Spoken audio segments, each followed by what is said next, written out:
No one's clapping. That's cool though. I hope you were for the few seconds that I was instigating clapping. Good morning y'all, it's Timothy. Thank you for checking out my channel. I appreciate it. And also, quick shout out, thank you to everyone who helped donate to get me a brand new laptop, because for some reason I've been cursed. I'm moving my drink away because I don't want to continue a bad cycle. But I was always fucking cursed in the past. I'm not jinxing myself. In the past, I've always been cursed to have my fucking laptop break spontaneously. Sometimes I could just wake up and the whole screen is broken, or the battery cable suddenly sets on fire, or the drivers fuck up out of nowhere, or factory resets itself without even me doing fucking anything. So thank you to anyone who invested in it, and also if you're watching this video, just know because I have memory loss issues, I may not remember the names of anyone who donated, but if you see this, please comment below. Just be like, hey, I donated from Cash App, Venmo, PayPal, whatever it is, so that I can know and I can hit you up and also tag you in my next video that I make. Thank you. I guess I'll just tell you a bit about myself. First things first, I'm suicidal, have homicidal thoughts, I hate my life, I want to kill myself often, and I don't like being alive, but I try to enjoy it while I can. I'm a nihilist is what I call myself. Oh, by the way, fancy mic, thank you. This strange father who feels guilty and gets me things to make up for it.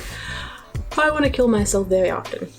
And because of that, eventually at some point in high school, I had so much traumatic shit happen to me that I just went, what if I just, like, said fuck everyone else and just obsessed over myself? And it worked pretty damn well, because instead of overlooking me like, oh, that's just that shy girl from math class, oh, no one's talking to her, no one cares about her, she doesn't say anything, people thought, this girl's fucking dope. Because which seems more interesting? The quiet girl at a party who stands in the corner holding her drink or looking at memes on her phone to act like she's texting people, or the girl at the party who's telling everyone about that time she got sent a cut off penis in the mail, which I will talk about in a sooner video. One gets tons of friends, a social media following, and a lot of interest and intrigue from people, and the latter is forgotten. And as they say, actually, I was gonna say as they say, but I forgot the fucking quote. I'll just bullshit. As they say, obedient women seldom make history. And even though I already know my fucking gender as is, it's true. Now, I made a video that was supposed to be my first talk show video, but then right as I was getting ready to edit it, all confident, like, yes, my set's all ready, I'm confident, I can do whatever the fuck I want. That's when not only did my, my fucking laptop charger, it set on fire, but when I finally got it in the mail, a new one, guess what? I plugged it in. The computer didn't turn on at first, and when it did a blaring siren noise. All the drivers were fucked up and it refused to connect to the internet, so that's why I didn't make anything for most of winter.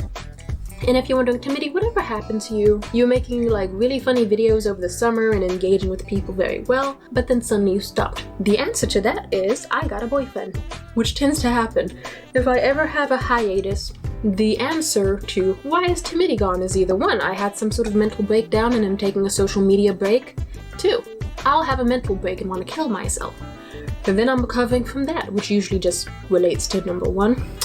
Three, abusive family home life. I never know what's gonna happen. Sometimes my mother really likes me and she's doing nice love language type shit for me, and other times she's threatening to throw me out the house. So, Or four, I'm dating someone. And that always happens because I think over the summer twice people hit me up like, hey, I remember we were friends and then we just stopped talking. What happened? And then I'll have to explain, oh, I'm sorry. I haven't posted for 2 months straight. That probably scared the fuck out of you, considering I post almost every second of every fucking moment of my day and my life. Don't worry, I'm not dead. I'm just getting consistent dick food and empathy from someone who is not an online anonymous crowd. So, I'm just being healthy, aka codependent. But at least I'm not saying I'm gonna kill myself on the internet. I'm just fucking. Oh, I bought 2 bottles because when I got my first bottle, I don't know, something in me went, the first video might not work out and you'll pop a bottle for nothing and need to rebuy one. And I hate grocery stores, I hate masks. I already hated them before the pandemic, but they're even worse now that it's like, oh, I have to fight white Karens in the grocery store just to get some fucking cider and risk COVID and all these people and all these germs and unwashed hands on these avocados.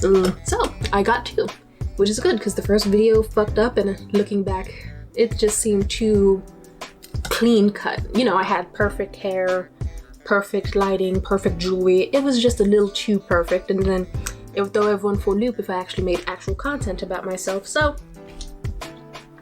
good thing I got the second, so you could see me now when I'm with a cup full of liquor that I'm about to tone down with a little bit of sparkling cider, non-alcoholic. Don't ask me my age. Just hope I can fucking open it.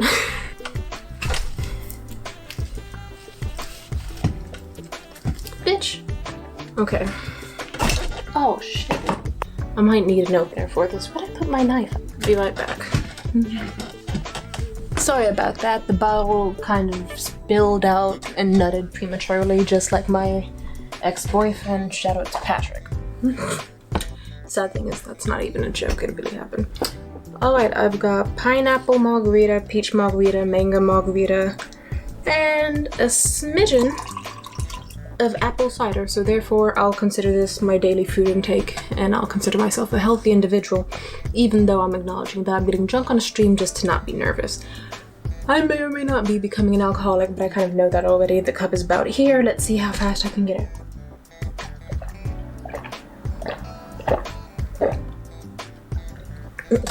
Ha! Ha!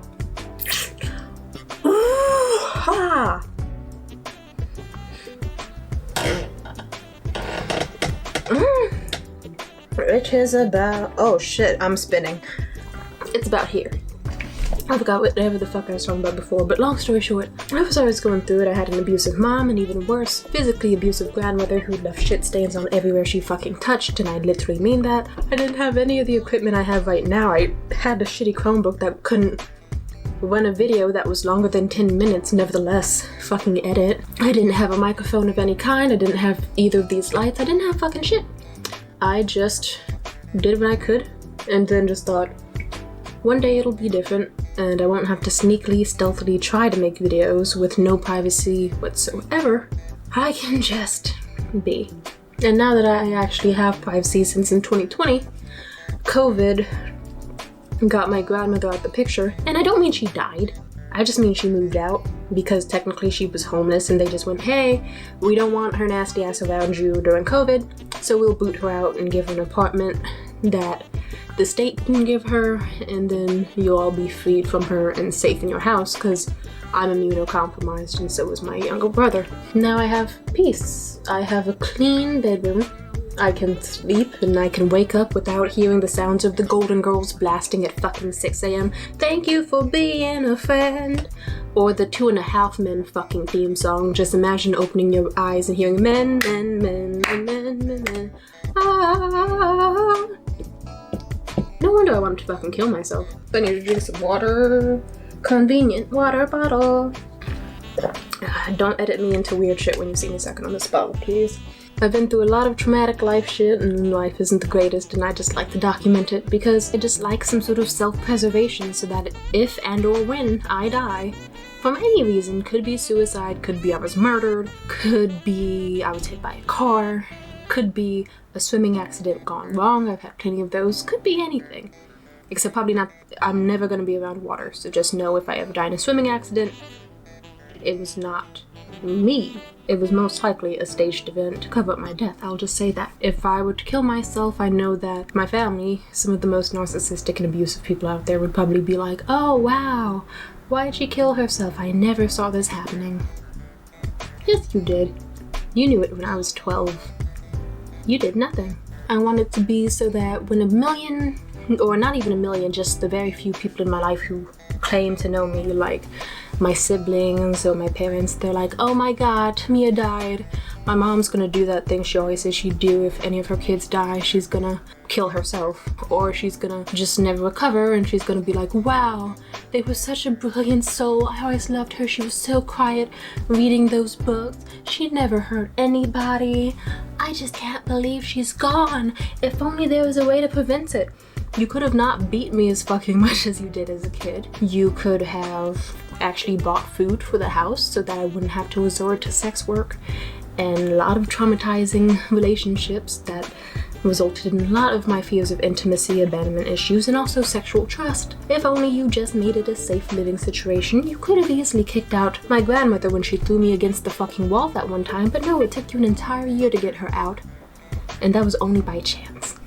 you could have done so much. My sister will probably be like posting baby photos of me like, oh, so gone. If anyone's having mental issues, please reach out, because I can't stand another innocent soul being taken to heaven. When I first ever told her alone that my mother's actions were making me suicidal at 12 years old, she basically threatened to punch me in the face several times for saying that.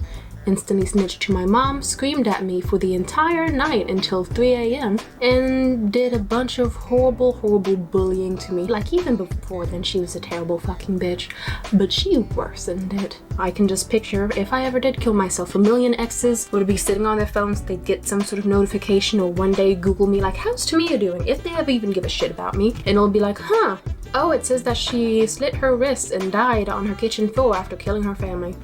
Or just slit her wrists. Damn, how odd. Shame I didn't get to talk to her before then. Maybe it was avoidable. Oh well, it probably wasn't. You could have always talked to me. You could have always reached out. So I guess I'm just documenting it, not even for the people I'm mentioning, not the predatory high school teachers, not the fucked up exes and flings and fuck buddies who used me and abused me. Just someone out there can know there was someone like me on the planet and know about my life before I go. And then even on the potential that I don't kill myself, that I stay alive, I would just do it because I've been documenting my life ever since I was 12 years old. Actually, I think younger. I started in like 6th or 7th grade. It started with anime chat rooms, then Tumblr blogging all the way until I was 17, and then I grew a large following of people on all platforms, and they were like, hey, Timidity, we all love you. You seem great. I love hearing about your life experiences. They're so heartbreaking or touching, or, oh hey, your post about how it's like with your abusive family really inspired me to stand up for myself. Your post about your ED really made me realize how bad mine was getting. Shit like that. It warms me up inside. Well, not as much as this fucking alcohol. Oh my god, my head hurts. Why did I chug it? I just like knowing that there's people out there who heard about my life, and instead of just ignoring me like everyone else did or making me feel like I was weird or different in a bad way, they just went, you're different, but in a good way. There were tons of weird people out there that were unconventional, but that's how they got their start, because they were something new and refreshing and the world wanted to see it. And I remember this actor dude once said, Johnny Depp was unique as fuck when he hit the scene. No one else was a Johnny Depp. He's the one who made that difference and made people more interested in like quirky, mysterious men like him. Sometimes you have to be weird to get where you want in life. Grimes was pretty weird. Doja Cat was weird. Rihanna was a little unconventional when she started changing up her look and shit. Even Drake was weird. People thought PewDiePie was weird for years, and I remember people hated him when I was in like freshman year of high school. They were like, oh, all this dude does is talk in an annoying voice about barrels. He's annoying as shit. Why do you watch his content? And then ironically, years later, the tables have flipped, and now it's like, oh, hey, look, we all love PewDiePie, fuck T-Series type shit, you know? I've always loved the idea of just being able to just know that little bits and pieces of me are out there for the world to see and relate to, and, you know, I still have people who hit me up telling me I'm talented or saying that I inspire them, and it's really sweet, and it kind of makes me happy, and it's like, oh, okay, maybe this life, it really is worth living. And this is where the story gets a little depressing, but it already is. You just saw me chug a bunch of alcohol and say I wanted to kill myself, so. I remember several times I've had the chance to start actually doing this talk show. 2 summers ago, I worked at this film program for kids. It was a non-profit charity. I was still getting paid to be there, of course, but it was kind of exploitive, if I'll be honest. Like, it just existed kind of to drain money, and it was actually really fucked up. Not many kids came and learned shit, but when they did, I was always on fire and excited to teach them about editing, like how the cameras work, how a green screen works, because I knew all the shit. I knew what the fuck a VR whatever the fuck did. I knew how to make a chroma key work. I knew how to set up a camera with the tripod and the extra mics, and I knew what a lav mic is. I could say big fancy buzzwords and impress kids. I had the opportunity to use that space as a talk show because they had a really big huge green screen, a nice spinny chair, the lights and everything, and they taught me how to invest in a talk show and get all the resources and everything. But guess what happened? Right as I'm actually going there consistently, like, okay, I want to record a video this day. The boss wouldn't be in today. Okay, next week, the boss isn't in today. Next week, all the way until like November. Then he finally was like, oh, hey, they're setting the whole building, basically because of gentrification. They're knocking down every house in this area because it was like a not so amazing area, but tons of low-income house residents lived there. And they were demolishing it all to make affordable housing, aka those really shitty, ugly condos that you fucking see everywhere. and they were gonna make them affordable to the rich. That killed my opportunity. When I was younger, I was like 17, I had this mentor. I won't say her name for the sake of anonymity, but she was great. She was the first and one of the only people I talked to at this networking event I went to, a film collective. And she was so excited. She was like, oh my God, you are so young. You're only 17. You want to get in the film industry. That's so amazing. I'm so happy for you. I want you to achieve everything. You can never do too much. In fact, I want you to do screenwriting for commercials. I'm going to show you how to do modeling. You should get into modeling. You have a face made for TV. Oh my God, I love the way you speak. You can do voice acting. And she was always taking her chance to be like, get on this set, get on this set. You could act here, you could be a PA here, you could do screenwriting for my script on the side. You should also write your own scripts. Hey, make a portfolio. And she was literally bouncing me all over the place because she was just that excited. And what's sad is that she even went, you're like the daughter that I've never had. And then she did what my own mother was already pretty good at, and she disappointed me and traumatized me. Eventually, some months passed, I stopped talking to her because we just couldn't see eye to eye creatively is what I'll say. I won't say something mean, I'll just say we didn't see eye to eye, as you're supposed to do, to be professional. Months later, we relinked after no contact, and her whole life changed. She went from being the spunky female director, head of a fucking company for filmmaking and marketing and networking and all this other shit. When we met up, we met at this fancy restaurant. The whole story is cringe, but I'll talk about it later. And she was like, just so you know, my husband basically said that because housing is so expensive in the city, that he basically yelled at me and got mad at me and said that I can't focus on my goals anymore. He was basically forcing her to quit filmmaking and go back to her job of like marketing. And she never listened to me when I talked to her, even gave me a single word in edgewise. She just talked all about how depressing her life was, but how she's making more money and shit. And then eventually when it came to me, she said, and how are you doing? Back then I was working at Chipotle and my mother was being a psycho bitch, as usual. Well, as she was back then, even worse. And my home life was bad with my grandmother and all that shit. And I just told her, yeah, I'm focusing on working right now, just making enough money to save up. Then when I want to, I can move or at least find my own place, something small or even a roommate. And I told her all about how I was leaving a funk of depression, how I wanted better for myself. So I told her, you know, I'll do some writing on the side, either for scripts, maybe lyric writing.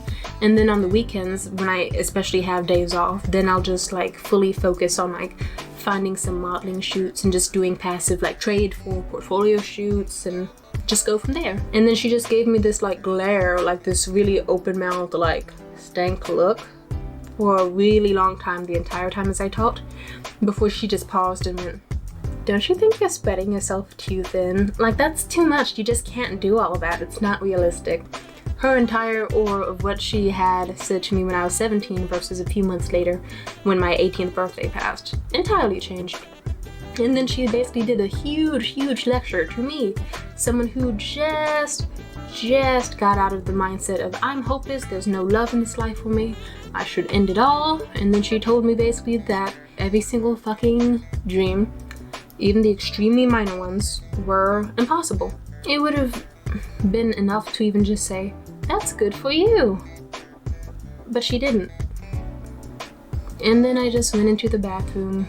A lot of bad things happened, and yet again I was extremely suicidal and ready to kill myself. Sometimes you should be really careful of what you say to people.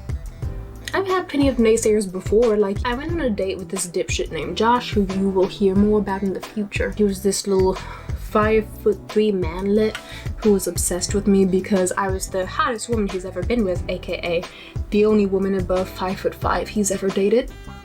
And I had the biggest boobs. Oh, and my voice impediment. He said I sounded British or whatever, so that was hot to him. Didn't matter. We went on a date to a food court. He got me 2 really shitty, greasy slices of pizza, and he basically talked all about himself the whole time. And when he just stopped, he tuned me out entirely. Whenever I tried to talk, he'd look at me like I was fucking insane for trying to speak on a date that he begged me to go on with him. Until I actually finally said, oh, and I'm actually really excited. I'm working on this YouTube channel so that I could actually start getting some followers and make a little mini portfolio for myself and any work that I do. He was on his phone the entire fucking time, and what happened was he scrolled up hella times, looked up from his phone finally to speak, and then said, what, like, be a YouTube content creator or something? I mean, don't you think you kind of missed the fucking boat on that? And he thought that was gonna do anything for me. The date basically ends with him also picking up his phone to have a phone call for like 12 minutes at some point during the date. I walked away thinking I'm just gonna take a bus home, and then he followed me down the street. He followed me into an Office Depot, shoplifted 2 pens that I never even asked for. He gave them to me. I said, oh, you stole these? He has a job, he could have paid for them. I said thank you, and he thought the best possible move was, oh hey, so can I like hold you? Like, it's been a while, can I just like hold you like on my body? Like I lean against the wall and you lean your body against me. Can we just... You should never take advice from someone that you wouldn't take criticism from, and the type of dumbass who would do that is not someone you should ever take fucking advice from or listen to or take seriously. And I most definitely did not lay on him, and I most definitely did not. Well, I went on one more date with him, but that was because I was bored. That's a different story, but sometimes you just gotta realize people are projecting onto you, and then you just say fuck you and do it anyway. I gotta pause, I gotta charge my camera. Okay, my camera was getting on low battery, so instead you're on the cool swingy tripod that I have. But basically between like both a mentor I had that I really loved and trusted telling me that my goals were not achievable, and especially when I was literally like only a single centimeter out of mental instability due to my home situation and more, that broke me. But clearly not enough, because I'm still here. And I guess I'll just say it because no one else fucking wants to. Her page has like 300 people tops, and mine has almost 700. So I like to think I'm doing pretty damn good, aren't I? Fuck you. That's all I'm saying. Not you. Fuck the bitch who said I couldn't do it. Gen Z does it better. I used to have a co-host around the same time I was like 17, 18. It was my friend Jacob, who I'll talk about some other time. And we were going to talk about wine reviews, even though I was definitely a minor, but I look older than I am due to trauma, so. And we would have talked about our life experiences, video topics, video games, reviews, a bunch of shit, except they thought I had a crush on them. They sprung it up on me out of nowhere. They just called me and said, hey, Tamia, so I know you have a crush on me, and just so you know, I'm not interested in any sort of relationship right now, especially that one. So basically we can't do our YouTube channel together anymore, and I don't want to be friends. It really hurt me very badly. The fucking joke is, he texted me that right as I was about to text him about a date I fucking had with someone else. Imagine you're so caught up like, oh my god, this bitch has a crush on me. I'm ending this friendship. I cannot handle someone liking me. That's too much. And then next thing you know, the bitch doesn't even like you. I was getting wowed by Tom in the back of his Hummer. And by the way, yes, he's that pet play guy who wanted me to pet him like a dog and who had a dick as big as this fucking Blue Yeti mic. Battering ram ass nigga. I hope he's doing well. Tom, that is, not Jacob. Jacob, you suck dick. It just kind of felt like the equivalent of being jerked off, and right as you're about to bust, then suddenly they just like piss in your face. And if you're not into piss, then that metaphor works. If you are, then I'm sorry.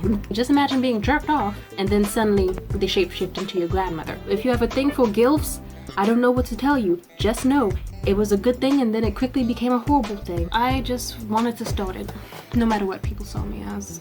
I just wanted a creative outlet for myself that no one else could control. Because another incident is that there's this channel called Reactbox. Basically, it was this YouTube channel that me and 13 other people were involved in, making videos. I was stellar. My hair was great, my jewelry, my makeup, my outfits, and I was on 10. I did great in those videos, and so did the other people, but then the guy who ran the channel just decided, one, I'm not gonna edit this content very well. He didn't add any sort of background track, any music, and two, he didn't promote it well enough, and three, he didn't edit shit in the video to make it intriguing or make it make sense. And I offered several times, I can edit these if you want. I know how to do chroma key, so I can change the blue background into something interesting. I can add music to it. Like, I might even insert the clip just to show you the difference between what he did and what I could do with my own content. Whoa. These ones just got the thumb. Because this has way much more powder, it's much bigger. Whoa. These ones just got the thumb. Because this has way much more powder, it's much bigger. And he kept pushing it off, like, no, it's okay, I want a more professional editor. And then what happened was the project never took off. They just never got an editor because they procrastinated and they were perfectionists. And all those people hitting me up like, Tamia, I'm so happy for you, you're finally getting your big break. Just for the break to break. I've also had a history of people just not taking me seriously, or like people always said, oh, you have a voice made for radio, a face made for TV, you should get into acting or modeling. People would always say, do the LA standard, always keep your hair nice and neat and perfect, always wear form-fitting clothes, just a blank black tank top and some tight skinny jeans or leggings, and always wear heels, always be quiet, always be unassuming, always be overly polite. They just said a bunch of shit just for every single casting call I went to, always chose someone else because guess what?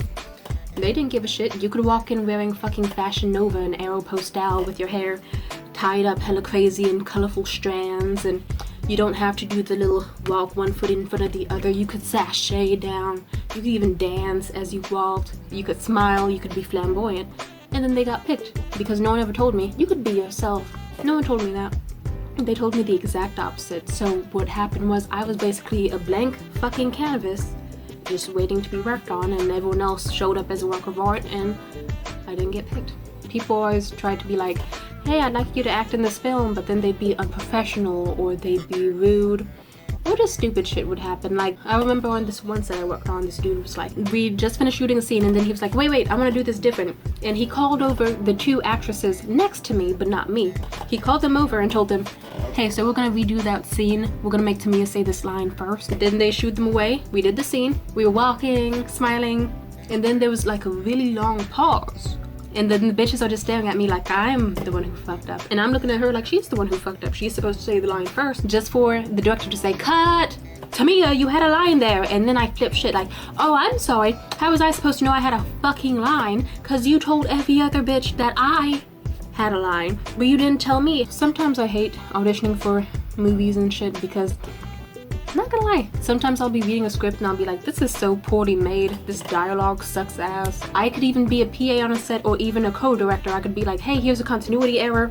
They'd start cursing at me and yelling at me, telling me to fuck off because they're insecure. I don't even like being here. No one needs me on this set. Or I could suggest a scene change or some dialogue or something, and then they'd talk it down just to turn around and be like, what the fuck? This editing doesn't make sense. Why is the window open in one scene, then closed in another? It makes the whole scene look fucked up. Huh, who would have suggested that we should have done different? Guess we'll never know. And why deal with all of that when I could just direct my own shit? But to direct my own shit, I need a portfolio, and for a portfolio, what's a better way to show that I can edit and execute my ideas from A to B? Buy this. People have done it before if you think this is fucking stupid. PewDiePie was just some little asshole 19-year-old who was just recording himself talking about barrels on the internet. And now, nearly, I don't know, a fucking decade or so later, he's one of the biggest fucking YouTubers out there. He's one of the richest men out there. And now everyone who hated him in the past fucking loves him. Issa Rae did it too. She started off with Diary of an Awkward Black Girl, and she ended with Insecure, her own fucking TV show, and people love it. Tons of people pop up on a daily basis who I don't know. Quackity got popular. I didn't really fucking know how or why, but he did, because he has great energy. Mr. Beast, he just sprung up on the scene. I never heard about him. I just remember going, huh, interesting content. Click. This dude has millions of views, but I've never heard of him. But I'll join in. And honestly, I was just hoping for my time for that. Young Gravy. I fucking love that fucking golden-haired asshole. Not asshole. Ew. Why do I have to bring myself that image? I just got flashbacks to an ex whose butthole I saw in the mirror as we were fucking. Doja Cat is now performing at award shows all over the place, even in the fucking pandemic. Sometimes you just gotta start off as that crazy bitch with the microphone and the fucked up hair. No, I'm not shading Doja. I'm shading me, by the way. To end up being, I don't know, the one goddess that everyone praises for the next decade. Rihanna was 17 when she did that little Ponderie play shit. A decade later, and she has a huge cult following. Beyonce sung in her mom's fucking hair shop, sweeping hair and then singing tunes for people. And now with hard work, determination, and faith, she is literally an icon, and to some people a fucking god. So some people might be like, Tamia, so you say you have a talk show, but it's just a green screen and some fucking lights you got from Target or Amazon, a mic you got from daddy, and some random laptop. You think you're really gonna get a career out of Twitch streaming? Yes. My method is kind of like the Cody Co method, or that one guy who made that I'm fucking rich, you're fucking poor song. I just knew him as that one dude from that Vine, but then he went, people love this Vine, I should make more content. Joji, he was filthy fake. He made videos of him eating fucking pubic hair and a cake. And now tons of girls around the planet would happily donate their uterus to him, whether it's on their body or detached. I figure if people like my stories when I didn't expect them to, they just went, I love her aura, I love her vibes, and I just love whenever people DM me like, I love your shit, I feel seen. I love seeing autistic bitches, black women, non-binary people, whatever the fuck. I don't know, it'll feel like I'm being loved and accepted, and after a lifetime of not really being that, I just love whenever by accident someone chooses to actively love me. I'm doing this for me, and I'm happy for myself, and that's all that matters. By the way, I just have a big assortment of McNuggets. I was gonna do an ASMR video but changed my mind. I have 40 of them, they were 10 bucks. Shut up. I guess I just decided I don't want to be the person who is like an extra or a stand-in or an NPC to other people. I just want to be me. I want to be the bitch that has interesting stories. I'd love to be the person who's like, hey, I went on a date with this psychopath dude with an Evangelion tattoo and who had a sheep's heart underneath his bed that he stole from school. And I just love having that reaction. Just so you know, I never lie in my videos. I have no reason to. If anything, a big part of why I do what I do is to be honest. It's like that Arthur meme. You think people just get online to lie? Well, some do, but nope. Sadly, most of my experiences are true. I had some kooky ass people, and now I get to talk about them now that they're not around. I don't need to drink this past just exposing exes or warning women about the types of people they are and shared experiences and all that. I guess it boils down to, why am I really doing this? I don't care about fame too much. I just care about success and just being to a point where I don't have to worry about where I'll get the money from food. I don't have to put myself in traumatizing situations. I don't have to worry about a fear of displacement. I can just afford rent and afford food and occasionally afford like random pieces of jewelry or a nice video game or trinket. You know, I just want to treat myself. Not having to worry about money and being able to focus on my goals 100%, like screenwriting or networking, and then actually getting into directing with the money I make. I think that would be great. Just know I'm not doing it just because I'm some bored, suicidal girl. It's mainly because I just know what I want, so here's to what I hope is a lot of success and hopefully less alcohol. Cheers. God bless. Hope you have a nice little night.